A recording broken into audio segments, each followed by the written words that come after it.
fala em toxina botulínica, é inquestionável que o seu uso tem crescido cada vez mais. E a discussão entre se usar ou não toxina botulínica para pacientes que têm DTM, disfunção temporomandibular, ou bruxismo ainda está muito em alta. Inúmeros estudos e inúmeras pesquisas estão surgindo cada vez mais sobre esse universo da toxina botulínica na DTM e no bruxismo, e hoje eu quero te trazer uma conceituação e quero que você entenda, aprenda quando usar, como a gente pode usar, quais os problemas encontrados na toxina botulínica quando se fala sobre DTM e bruxismo.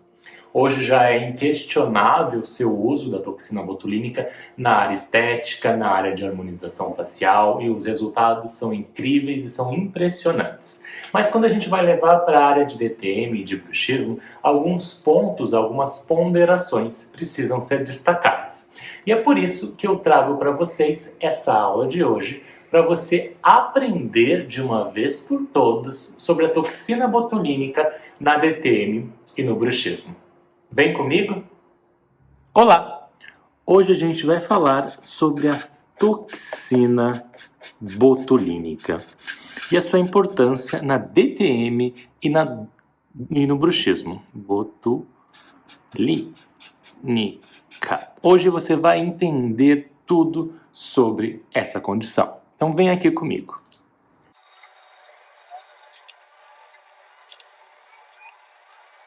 Um ponto importante aqui a se destacar é que a toxina botulínica, o seu nome popular, é chamado como Botox, mas Botox aqui é uma marca comercial. Então às vezes a gente fala Botox, mas o nome correto é toxina botulínica. A toxina botulínica, ela tem sido muito espalhada ou divulgada principalmente na área estética para prevenção ou diminuição de rugas e marcas de expressão. Tá? Ela é utilizada muito nessa área, porque ela diminui essas rugas, diminui essas contrações musculares. E com o tempo começou a se pensar, talvez, em usar a toxina botulínica para diminuir a contração dos músculos na disfunção temporomandibular e no bruxismo. E aí, hoje eu venho falar para vocês se isso é possível, em que casos a gente pode usar e como a gente pode entender de uma forma bem aprofundada a toxina botulínica na disfunção temporomandibular. E, obviamente, também no bruxismo. Bom, inicialmente, só para vocês entenderem, a toxina botulínica, ela é uma toxina criada por uma bactéria. Tá?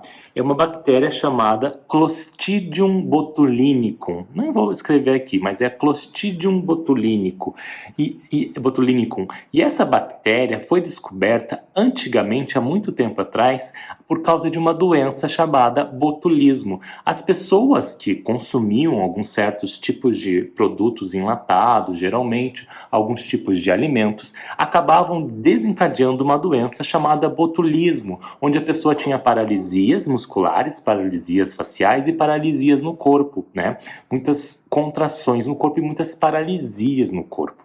E isso foi chamado de botulismo. Com o tempo foi se estudado que descobriu que essa doença vinha de uma bactéria, que essa era a bactéria Clostridium botulinicum. Hoje se estudou muito profundamente e reduziu, obviamente, esse efeito colateral de paralisia muscular, e se estuda a toxina bem controlada em ambientes bem pesquisados, e essa toxina utilizando para diminuir a contração muscular. Então a toxina botulínica, ela vai diminuir essa contração da musculatura. E como que ela vai agir? Ela vai agir por causa que essa bactéria, né, essa toxina liberada pela bactéria, vai fazer uma ação de bloquear, então, a liberação de um neurotransmissor, que é um neurotransmissor na fenda muscular, na verdade, na fenda muscular. E aí ela vai fazer o quê? Diminuir a contração muscular. Então, um dos papéis dessa toxina é diminuir, então, a contração muscular através do bloqueamento ou bloqueando a liberação de um neurotransmissor. Vamos entender isso de uma forma mais profunda? Então, vem comigo, eu vou desenhar aqui para vocês.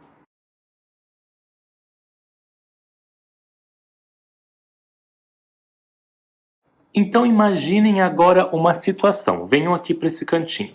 A gente tem uma, né, digamos assim, a gente tem a região orofacial, vou botar aqui a região orofacial, os músculos do rosto, os músculos da mímica, os músculos da expressão. E quando a gente vai fazer a contração de um músculo, então quando tem a contração muscular, o que que acontece? Acontece que uma mensagem vem lá do cérebro, essa mensagem vem até o músculo, fazendo esse músculo contrair. Então é uma mensagem descendente ou uma mensagem carreada por um neurônio eferente, tá? Então é uma mensagem que vem do cérebro dizendo para o músculo, contrair e acontecer essa contração muscular, tá ok? Então vejam aqui, está vindo essa mensagem até o músculo, aqui é o músculo e aqui é o neurônio que leva essa mensagem. Esse neurônio que leva essa mensagem vai se acoplar ao músculo. Esse neurônio vem lá do cérebro, né, basicamente lá da região do sistema nervoso central, tá? Eu digo cérebro aqui, uma expressão de sistema nervoso central. E vem lá, então, essa mensagem, passam por vários neurotransmissores e chega nesse neurotransmissor que se acopla, né? Ele está próximo a uma fibra muscular. A esse neurônio aqui, a gente vai chamar ele de neurônio motor. Tá? Então é um neurônio que ele acopla a musculatura, mas ele não é bem acoplado, existe um espaço aqui, um espaço entre o neurônio e o músculo, tá? Então aqui a gente tem em vermelho o nosso músculo, pode ser um músculo do rosto, uma masseter, um músculo da mímica, assim não importa, a ideia é compreender esse sentido aqui. E entre esses espaços ali, entre o neurônio e o músculo, existe um espaço, uma fenda. E essa fenda aqui é uma fenda onde, junto tudo isso, a gente tem aqui o que a gente chama de placa motora. E aqui a gente tem nesse espacinho uma fenda, é um espaço, não é exatamente conectado junto ao músculo. A gente tem esse espaço aqui. Então vamos lá. A mensagem vem sendo carreada pelo esse neurônio, tá? E vem, chega aqui nessa região, faz com que o neurônio libere na região extracelular, tá? Tem umas vesículas aqui, vou desenhar para vocês. Então, faz com que o neurônio libere todas essas substâncias aqui na região extracelular, nessa região aqui, nessa fenda da placa motora. E essas bolinhas aqui que são liberadas é um neurotransmissor, ele é neurotransmissor porque ele é transmitido pelo neurônio, e essa é a famosa acetilcolina. A acetilcolina, ele é um neurotransmissor, então liberado pelo neurônio aqui nessa fenda da placa motora, que a acetilcolina vai, ao acoplar ao músculo, fazer o músculo contrair. Então, o papel da acetilcolina, nada mais, nada menos, que é possibilitar a contração muscular. Então esse é um dos principais neurotransmissores liberados quando acontece então a contração muscular. Isso acontece sempre quando tem uma contração muscular, tá bom? Já vamos chegar na toxina botulínica. Então a acetilcolina é liberada nessa fenda e faz então a contração muscular. Onde vem então lá a toxina botulínica aqui, né? Aquela nossa injeção. Sou péssimo em desenho. Aqui é uma injeção, tá? De botox, toxina botulínica. Então, onde ele vai agir essa toxina botulínica aqui. Vou desenhar de laranja para fazer uma outra cor. Ela vai agir aqui nessa fenda, bloqueando então a liberação de acetilcolina. Então o papel é bloquear a liberação de um neurotransmissor na fenda sináptica. Então esse papel de bloquear vai ser feito pela toxina botulínica. Perfeito? E qual é o neurotransmissor aqui? O neurotransmissor é a acetilcolina. Entendido isso? Então, quando a gente injeta na musculatura uma toxina botulínica, ela vem fazendo ele causa um bloqueio aqui nessa região, levando então a impedir que a acetilcolina seja liberada. Se não tem liberação de acetilcolina, não tem a contração muscular. Perfeito? Entendido isso? Só que tem um ponto importante aqui. Nesse ponto, a ação da toxina botulínica, ela vai agir nos músculos onde ela está sendo aplicada, certo? Ela vai bloquear esses músculos. Só que a fibra muscular, ela tem várias, o músculo tem várias fibras musculares. E a toxina, ela não consegue bloquear por 100% toda essa musculatura. Ela vai bloquear algumas fibras específicas, algumas fibras musculares específicas, mas não 100%. Entendam isso, isso é importante também, tá bom? Então, basicamente, esse é o mecanismo de ação da toxina botulínica na região onde acontece a contração muscular. Vamos entender agora 5 problemas que podem acontecer desta condição na atuação da toxina botulínica na DTM no bruxismo. Para as áreas estéticas, perfeito isso, tá? Ótimo essa função e ela vai agir diminuindo a contração, por conseguinte diminuindo as rugas e as marcas de expressão aqui. Então agora vamos entender 5 problemas dessa toxina.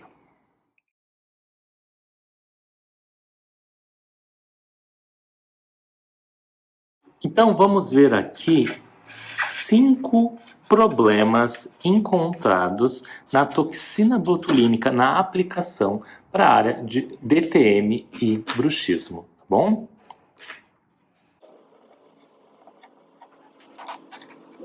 Qual é o primeiro desses problemas? Então, o primeiro problema é que a toxina botulínica tem uma ação chamada periférica.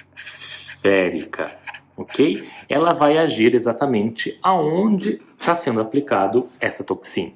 Então voltamos aqui, lembra do neurônio motor? A toxina vai agir aonde ela está sendo aplicada, bloqueando esse neurônio motor de liberar acetilcolina. E qual a importância disso? Qual a relevância? Beleza, ótimo! Ótima ação periférica, vai bloquear a contração do músculo periférico. Só que o bruxismo, principalmente, ele tem uma ação a nível central. Então, ó, o bruxismo, ele tem origem no sistema nervoso central. Se vocês lembrarem de aulas passadas, onde eu falo sobre a fisiopatologia do bruxismo do sono, inclusive essa aula está gratuita lá na plataforma do ATM Flix, para quem não fez o seu cadastro completo. Ela ainda está gratuita, a aula de fisiopatologia do bruxismo do sono. E ele tem uma ação a nível de sistema nervoso central. É lá a nível de sistema nervoso central que acontece um microdespertar, depois vem uma taquicardia, depois tem toda uma ativação de sistemas parasimpáticos, simpáticos, e eles vêm então ao final com uma ativação da atividade muscular mastigatória rítmica e que por fim levam à contração muscular e o bruxismo, o apertar, o ranger, o bater dos dentes. Só que isso começa a cascata, a sua origem é a nível do sistema nervoso central. Então, bloqueando com a toxina botulínica lá na periferia, a gente não vai conseguir parar com o bruxismo do sono, então, ou em vigília, né? A toxina não vai parar o bruxismo, porque o bruxismo vai continuar acontecendo, ok? Porque ele tem, sim, aí uma ação central e a toxina vai agir apenas na periferia. Então, esse ponto se destaca em relação a isso, tá? Pensando nisso, por o bruxismo ter uma ação central, ele vai continuar acontecendo. Logo, a contração do músculo vai continuar acontecendo. A gente pode bloquear algumas fibras musculares com a toxina botulínica, mas não todas. Então, esse ponto faz com que faça com que a gente ainda continue necessitando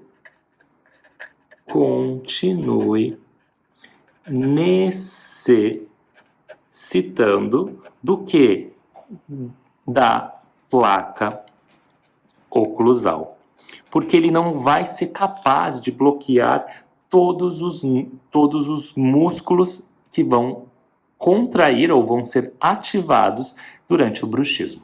Tá bom? Até mesmo na DTM, a gente não consegue na DTM bloquear todos os músculos responsáveis por isso durante a toxina botulínica. Então a gente ainda vai continuar necessitando da placa oclusal. O segundo ponto que eu destaco aqui é em relação à aplicação delas em alguns músculos. A toxina botulínica, devido a ser feito com uma seringa ou uma agulha, a gente não consegue, então não há uma aplicação em músculos como, por exemplo, pterigoídeo, como o músculo pterigoídeo lateral e o pterigoídeo medial. Como eles são músculos internos e para fazer a palpação e a localização desses músculos teria que ser internamente dentro da boca, a gente não consegue com precisão bloquear ou usar a toxina botulínica nesses músculos, ok? Hoje existem alguns estudos usando ultrassom para tentar entrar exatamente no músculo pterigoídeo, mas ainda são poucos estudos, ainda não se sabe muito bem a técnica para injetar toxina botulínica nesses músculos aqui. Ou seja, se não há aplicação em músculos pterigoídeo lateral e medial, o que vai continuar acontecendo aqui? Então, os movimentos de lateralidade e os movimentos de protrusão, eles ainda vão continuar. Eles vão continuar acontecendo, porque os músculos pterigoídeo lateral e medial, são responsáveis pela movimentação de protruir o queixo, de fazer lateralidade direita e esquerda. Então, se não há aplicação, não vai ter o bloqueamento dos movimentos de lateralidade e protrusão. Ou seja, quando o paciente faz o bruxismo de ranger os dentes, ele não vai ser bloqueado nesse movimento. E a pessoa vai continuar rangendo, vai continuar ativando esses músculos aqui. Existe até uma teoria que se tu bloquear, por exemplo, o masseter, que é um músculo do rosto, não todo, né, a gente não consegue bloquear ele 100%, mas se a gente usar toxina para bloquear um pouco mais o masseter, há uma tendência dos outros músculos, como o pterigoídeo lateral e medial, serem sobrecarregados, eles ficarem muito mais utilizados e aí até potencializar, causar uma dor maior nessa musculatura. Então é um problema também encontrado com essa toxina. Um terceiro ponto a se destacar é em relação a brotamentos que vão acontecer a nível neural. Então, são brotamentos neurais que acontecem na região após a aplicação, e aí principalmente contínua, de toxina botulínica. Então, vejam aqui.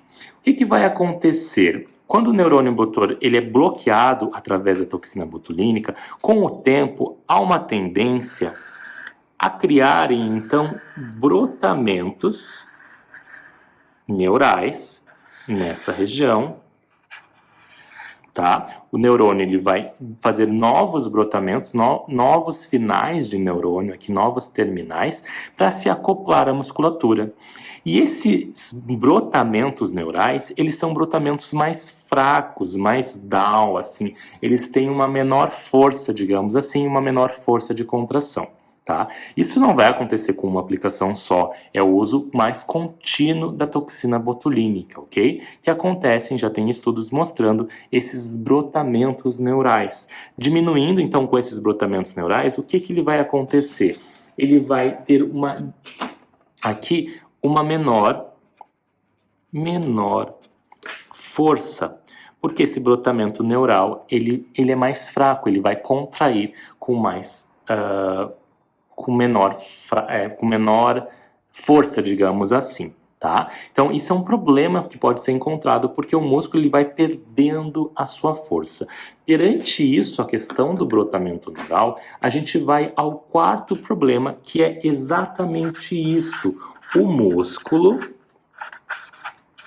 ele vai perdendo a sua força com o tempo de aplicação dessa toxina botulínica. Se ele vai perdendo a sua força, o que acontece? Ele pode chegar, então pode levar a acontecer aqui nessa região uma atrofia muscular.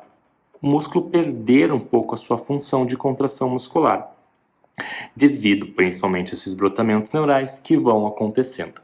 Obviamente, isso é o que a gente chama aqui de dose dependente. Não é qualquer dose que vai levar a isso, mas a aplicação constante ou contínua nessas regiões vai aumentando a dose, vai fazendo com que o músculo aos poucos vai perdendo a sua força. O que eu destaco nesse ponto? Quando o paciente tem DTM ou tem bruxismo, ele usa essa musculatura com muito mais intensidade, com muito mais força, né? Por exemplo, para franzir a testa, né? Numa área estética, uma ruga de estética em região de glabela, por exemplo. O paciente não faz tantas vezes isso durante o dia, a contração dessa musculatura. Então ali, quando se usa o Botox, ele vai durar por uns 6 meses, até um pouco mais, porque o músculo não é tão utilizado. Agora imagina na DTM, nos músculos do bruxismo, que são os músculos masseter e temporal, onde a gente usa o tempo todo, a gente usa para mastigar, a gente usa para falar, a gente usa para deglutir. Esses músculos são o tempo todo estimulados e o tempo todo a gente usa eles.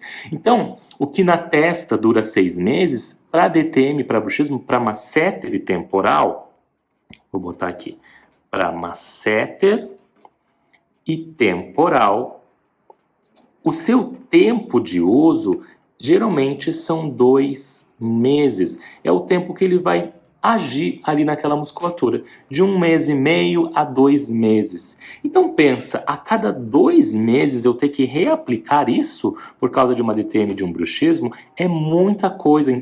Aplicar 6 vezes ao ano isso é sobrecarga demais, onde a gente vai ter muito brotamento neural, o músculo pode ir perdendo a sua força, levando até mesmo a uma atrofia muscular. Então isso é um ponto que eu destaco aqui a chamar a atenção. Tá? Não é uma aplicação que vai levar a isso, mas é a aplicação contínua ou rotineira. E se a gente pensa que no bruxismo e na DTM, o Botox, a toxina botulínica vai perder a sua força ali aproximadamente em 2 meses, 2 meses e meio, a gente precisaria reaplicar.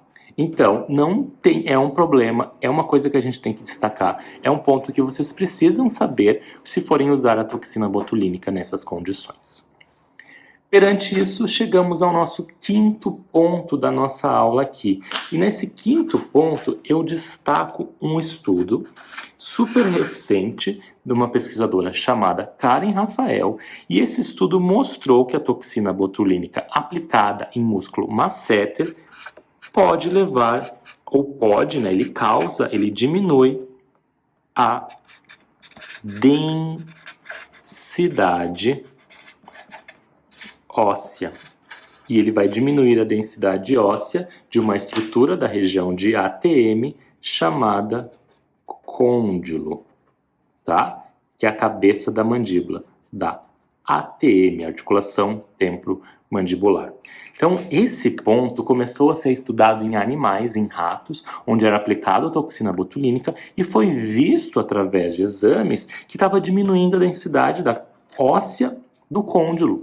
E isso depois foi comprovado nos mesmos estudos de Karen Rafael em seres humanos. Então, em animais e humanos, mostrou-se essa diminuição da densidade óssea após a aplicação de toxina botulínica. Isso é discutido nos artigos, é explicado que a aplicação de toxina botulínica faz com que o músculo ele perca um pouco a sua contração, a sua função, e ele não ativa, não estimula muito a articulação. E pela diminuição da estimulação de ATM vai ter uma diminuição da produção óssea, dos osteoclastos, né, atuando, e vai ter uma diminuição então nessa densidade óssea. O quanto isso a longo prazo pode ser danoso, pode ser prejudicial, ainda não se sabe, não se tem estudos nesse ponto. Mas é um alerta que eu destaco aqui para vocês. Então, perante esses 5 problemas de ação periférica da toxina, de não ter aplicação em músculos pterigoídeo, acontecer brotamentos neurais, onde o músculo vai perdendo a sua força, diminuindo a densidade óssea, esses 5 problemas fazem a gente repensar em quais seriam as indicações exatas da toxina botulínica. Então eu vou falar para vocês quais são as indicações, as possíveis indicações exatas e comprovadas cientificamente da toxina botulínica. Então vem comigo.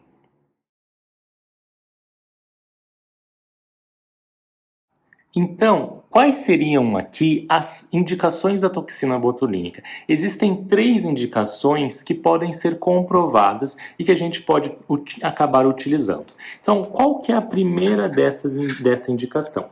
A primeira indicação é para hipertrofias. Hipertrofias de músculo, por exemplo, masseter, hipertrofia de músculo temporal. Pacientes que, por exemplo, forçam muito a musculatura de masseter temporal podem ter esse músculo hipertrofiado, até mesmo ter uma assimetria entre os lados direito e esquerdo. E como opção terapêutica, a literatura indica a toxina botulínica aplicada nessa região. Obviamente, tem que ser uma pessoa capacitada, tem que ser um profissional que entenda e saiba aplicar e controlar os efeitos colaterais com muita maestria. Mas sim, é uma importante indicação. Não falo para fazer. É importante fazer mais de uma aplicação nessa região para diminuir a progressão dessa hipertrofia e melhorar o aspecto hipertrófico da musculatura. Então essa é uma possível indicação. Uma segunda indicação que pode ser feita são em casos de distonias musculares. Tá bom? O que são as distonias musculares? São aqueles casos de pacientes que têm cãibras, digamos assim, ou contrações involuntárias repentinas. Então, cãibras, contrações involuntárias na musculatura, espasmos na musculatura constantes, são indicados a toxina botulínica para diminuir essa contração, esse espasmo, essa distonia muscular. Em terceiro caso, uma terceira indicação é para a migrânia crônica refratária. O que é isso, André? Refratária. A migrânia crônica é o nome popular dela, então é a enxaqueca. Então aqui a migrânia é a enxaqueca, ok? É uma dor de cabeça unilateral. Essa dor de cabeça ela pulsa, tá? E ela incomoda, ela também tem origem a nível sistema nervoso central, é uma dor de cabeça neurovascular, é uma dor de cabeça primária, ela não é causa de uma outra doença, tá bom? E a migrânia, quando ela é crônica, ou seja, ela tem mais do que 15 episódios por mês. Tá? Quando tem mais de 15 episódios por mês, ela já é considerada uma migrânia crônica. Aquelas crises fortes de dor de cabeça, que pode ter náusea, pode ter enjoo, que tem foto e fonofobia. Tá? E ela é refratária, ou seja, não melhora com outras terapias. Então, se ela é refratária, já foi tentado medicamento, já foi tentado tudo que possa ser possível para a migrânia de forma mais não tão agressiva, a gente pode fazer a aplicação de toxina botulínica. A aplicação de toxina botulínica para a migrânia, ela é feita por um médico que entende disso, é de especialidade médica, ok? E é feita em vários pontos da região de cabeça, da região de nuca, da região de trapézio, aplicação de doses, unidades de toxina botulínica para dar um alívio, tentar prover um alívio a essa condição crônica e refratária. Ela é feita, reforçando, por um médico especialista, geralmente é o médico neurologista do tipo cefaliatra. Tá? Essas são 3 possíveis indicações da toxina botulínica. Quando que eu poderia utilizar? Agora eu vou dar a minha experiência clínica e não tem muita evidência ainda sobre isso. Quando que eu poderia pensar na DTM e no bruxismo? Quando que eu vou botar para a DTM e para o bruxismo? Primeiro, em relação ao bruxismo, eu penso que a gente pode tentar usar, não uma coisa constante, mas em casos onde o paciente tem um bruxismo de alta intensidade, alta frequência, tá? Onde ele é um paciente que quebra muitas restaurações, tá? Então ele quebra muito as restaurações e também quebra muito os dentes, tá? Por exemplo, você está lá fazendo um provisório, o provisório quebra o tempo todo, tá? Quando ainda o paciente está em fase de provisórios, e esses provisórios quebram muito, tem muita facilidade, um bruxismo bem frequente. Nesses casos, conversando com o paciente, é interessante, pode-se indicar, eu pelo menos penso assim, indicar na fase de provisórios, na fase onde está quebrando muito dente, restauração, diminuir um pouco essa contração. Não vai parar com o bruxismo, não vai parar com que a gente use a placa oclusal, vai precisar usar ainda a placa oclusal aqui, tá? Não impede, mas vai diminuir um pouco a contração, tentando diminuir a quebra de restaurações, dentes e provisórios, tá? Principalmente nessa fase, quando a gente está em momento de reabilitação, até terminar o nosso procedimento reabilitador, até cimentar todas as próteses, eu acho uma boa opção nesses casos aqui, tá? Eu falo para o paciente, quando o paciente tem um bruxismo muito frequente, uma intensidade muito forte, onde esse bruxismo, o paciente já tem um músculo mais forte, com uma hipertrofia inicial, são possíveis indicações da toxina botulínica aqui sim. Mas eu sempre falo, nunca é a primeira opção, sempre eu tento outras terapias para melhorar o sono, do bruxismo do sono, ou melhorar o comportamento de vigília, no bruxismo em vigília, para tentar com que o paciente aprenda a parar de apertar, ranger ou bater os dentes, né? Parar de ter esse hábito que é o bruxismo. Então, são nesses casos aqui. Na DTM, a gente pode pensar nela quando ela for uma DTM também refratária. O que é uma DTM refratária? Já foi tentado muitas terapias e não está resolvendo. E você está vendo que aquele músculo tem uma contração mais forte, tem um ponto gatilho mais forte. Mas ela é refratária. Você já fez uso de medicação, você já fez agulhamento seco, já fez agulhamento úmido, você já fez compressa quente, você já fez laser, você já fez ultrassom, você já fez várias terapias, você já encaminhou para o fisioterapeuta, já fez várias técnicas e ainda a DTM não está tendo um grande efeito. Então a toxina botulínica aqui é uma opção que eu pensaria, tá? Não existe ainda comprovações científicas, mas eu estou dando a minha opinião para vocês aqui, tá? Perante isso, entre DTM e bruxismo, para finalizar a nossa aula, eu trago para vocês o que é uma declaração de uma sociedade, a maior sociedade brasileira, que é a SBDOF, Sociedade Brasileira de Dor Orofacial, Disfunção Temporomandibular. Então a SBDOF, que é uma entidade de respeito, uma entidade de muito zelo pelos nossos pacientes, criou lá em 2016 uma declaração. Essa declaração foi escrita por mim, tá? Foi escrita por 4 pesquisadores, então eu fiz parte. Foi escrita também pelo professor Reinaldo Martins, Reinaldo Leite Martins Júnior, foi também escrito pela professora Adriana Lira Ortega, que ela é uma referência, uma sumidade em bruxismo em crianças e bruxismo de uma forma geral, ela é odontopediatra, e também foi escrito pelo Roberto Pedras. Essa declaração escrita por nós quatro lá em 2016 se baseia na recomendação da toxina botulínica para DTM e para bruxismo. E o que essa recomendação fala sobre DTM e bruxismo?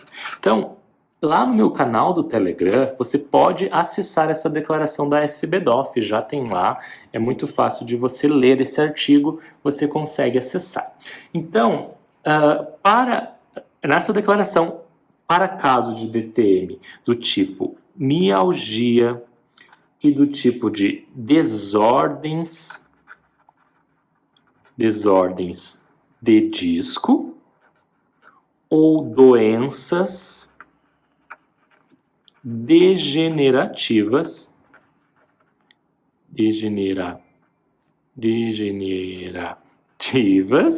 para esses casos aqui não é recomendado, não se recomenda, tá? A maioria dos estudos vem mostrando que não se deve fazer para mialgias, desordens de disco e doenças degenerativas a aplicação de toxina botulínica nos músculos masseter e temporal. Quando que a gente vai fazer? Decidido, então, a refratariedade do caso específico, a decisão terapêutica deve ser tomada entre o profissional e o paciente. Então, aqui, o sim, deixa eu destacar aqui com uma outra cor para vocês entenderem. Então, a DTM, quando ela for refratária, a gente pode pensar em usar ela ou não. E essa decisão de usar ou não depende da refratariedade de cada caso, tá? Isso é o que está escrito lá na declaração. Em relação à toxina botulínica para o bruxismo, disse o quê? Que ela não deveria ser recomendada.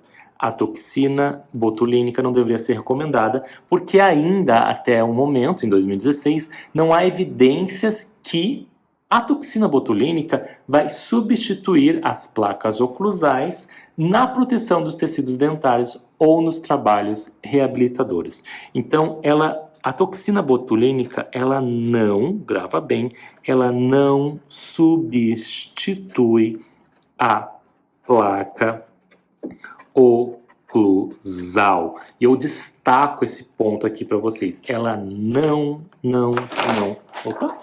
substitui. Não, tá? Não substitui a placa oclusal aqui nos casos de bruxismo.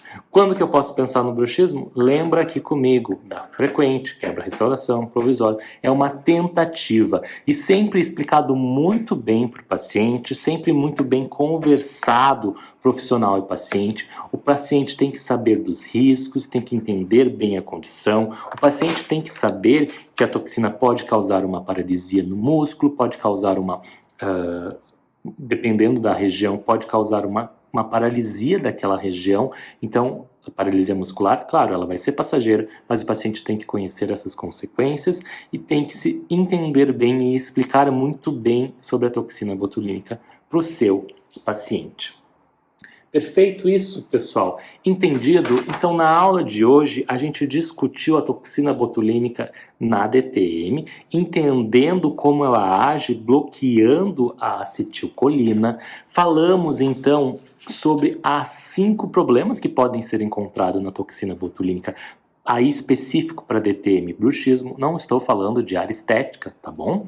Mas tem problemas de ação periférica, não há aplicação em músculos pterigoide lateral e medial, acontecem brotamentos neurais na região, o músculo vai perdendo a sua força e acontece uma diminuição da densidade óssea através de estudos de Karen Rafael na região do côndilo da ATM. E então, a gente pode indicar a toxina botulínica para hipertrofias, distonias e migrânia crônica.